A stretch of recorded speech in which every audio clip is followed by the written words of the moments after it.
جی کیا فرمائیں گے آپ؟ محترم حق نقشبندی صاحب، اسلام کا جو بہترین تصور حیات ہے اس میں یہ اقتدار کے تصور میں ہم دیکھیں تو یہ ایک امانت ہے۔ یہ تصور اسلام نے دیا ہے کہ ایک اقتدار پر بیٹھنے والا یہ کلی طور پر اختیار نہیں رکھتا، وہ اللہ کے ہاں اس بات کا جواب دہ ہے کہ خالق کائنات نے ایک امانت اس کے سپرد کی ہے۔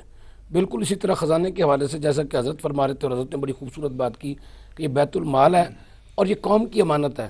اور ایک امین کی حیثیت سے ایک فرد کا ذمہ بنتا ہے کہ وہ قوم کی امانت کو اس کے حقداروں تک صحیح طریقے سے پہنچائے۔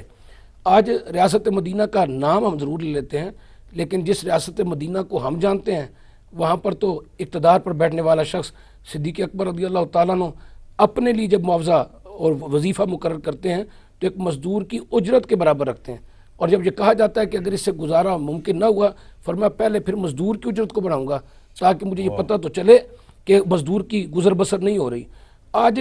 ہمارے ہاں یہ شیر مادر سمجھا جاتا ہے، ذاتی اختیار سمجھا جاتا ہے، جس طرح سے چاہے خرچ کر دیا جائے۔ حالانکہ میرے محترم جو بات کہی اسی تناظر میں ایک حدیث پاک ہے کہ قیامت کے دن یعنی ایک بندہ جس نے کسی سے حق لینا ہوگا اس کے سامنے کھڑا ہوگا۔ ایک سرقہ ہے نا، کسی کا مال کسی نے لے لیا،